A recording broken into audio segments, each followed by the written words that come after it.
घरे तोहरा गीतिया गवाता, सुनीला तो बहुत बुझाता।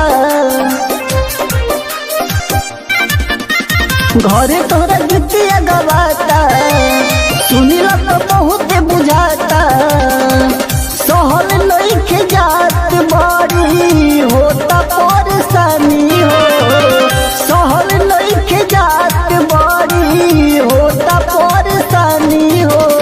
आजू के रतिया रानी मिली लियो तू भोरे, पियावा घरे जइबू भोरे, पियावा घरे जइबू।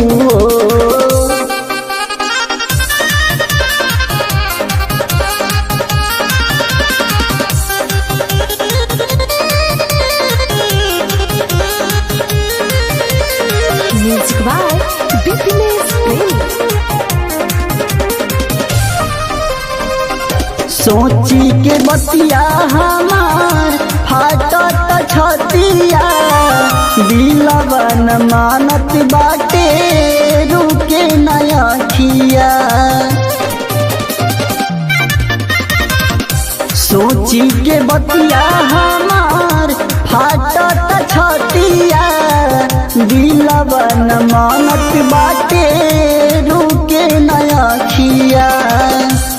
यही जा तोड़ पोतानी जान पूरा कर दयारमान, एक बे छतिया से साटा के एगो पदे कुछ ना बुझाता करे जा बेचैन बानी हो। आजू के रतिया रानी मिली लियो तू भोरे, पियावा घरे जइबू।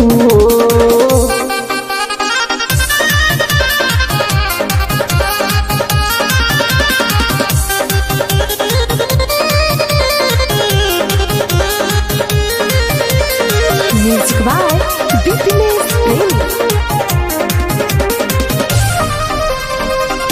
अंतिम समय बाटे एक बार आ जाओ, करेला निहोरा तो से तोहर दिल पूरा जाओ।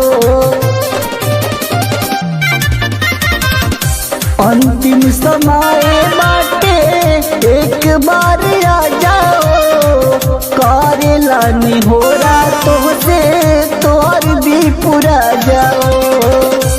कल से बोलिया ना सुनाई, ई जुदाई ना जाई, नाही तपलो पलाऊ कबू दिलवा छछड़त रह जाए। पंकज विक्रांत के नाबा ऐसन कहानी हो।